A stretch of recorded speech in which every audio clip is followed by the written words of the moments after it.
The 2022 general election was held earlier this month in line with the constitution provision that a general election is held on the second Tuesday in August in every fifth year. Kenyans went to the polls on August 9th with high expectations of electing new leaders. The Electoral Commission had a 7-day window to declare the results of the election and deliver a written notification of the result to the Chief Justice and the incumbent president. In this election, Kenyans recall how far they have come and the tremendous gains they have made as a result of the 2 decades of democracy, peace, stability, national cohesion and economic improvement. Kenyans are proud of where the country is, and with the spirit of togetherness, they have decided to take the country to the next phase of economic prosperity for all by consolidating peace and national unity. You know, democracy, if you can go into the definition of democracy, you understand what it is.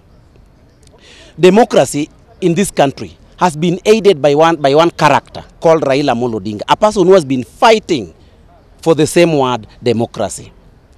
You know, sometimes the wise man says, when diplomacy fails, force de frappe is applicable. And that's why the other times you could see us going around demonstrating, fighting and doing everything, because democracy and the diplomacy failed.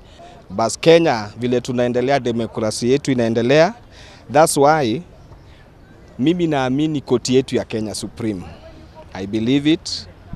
Tumeona cases zile wamehandle from 2013 to 2017, hata hizo za BBI, but mimi niko na confidence na our court, Supreme Court.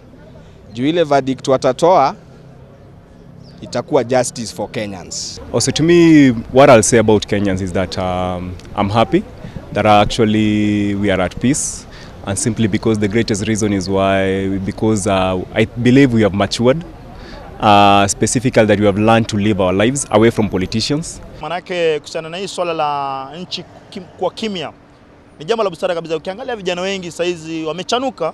Ukiangalia vijana wengi wamechanuka kabisa, vurugu, manake hapo kitambo hapo nyuma kulikuwa na vurugu sana baada ya uchaguzi. Lakini sasa hivi vijana wamechanuka, manake wanaachia koti ifanye mambo yake. The Supreme Court will hear and determine the petition within 14 days and its decision shall be final. The Apex Court has held the pre-trial conference where the 7-judge bench led by Chief Justice Martha Karambu Koome will call upon the litigants of the 9 petitioners to establish issues that they agree upon and those that are disputed. Please, with your very, very kind permission, bring one issue to the attention of the court. We are working very hard to comply with your order for scrutiny. As part of compliance with the very strict timelines that the court has given in relation to the scrutiny. Now, the ball of contention is, and I know, Your Honor, you have already addressed the issue. The ball of contention is, I'm a presidential candidate. Honorable Mwaure to be joined as an interested. Regionally, Kenya has become an influential country that is playing a major role in bringing peace and stability to the neighboring states. This means that the way Kenyans carry themselves after the Supreme Court ruling determines the picture the country portrays to its neighbors. Kenyans are optimistic justice will be served. I would want to believe, though it is quite hard to believe that actually they're independent, because constitutionally we believe that the courts are independent, but you see, we also want to believe that also the individuals within the courts are actually independent. They will exercise some sense of impartiality, not to align in terms of politics, but in terms of the evidence that is there, and also to put the interests of the country much as a priority. We want peace. We want justice before we talk of peace.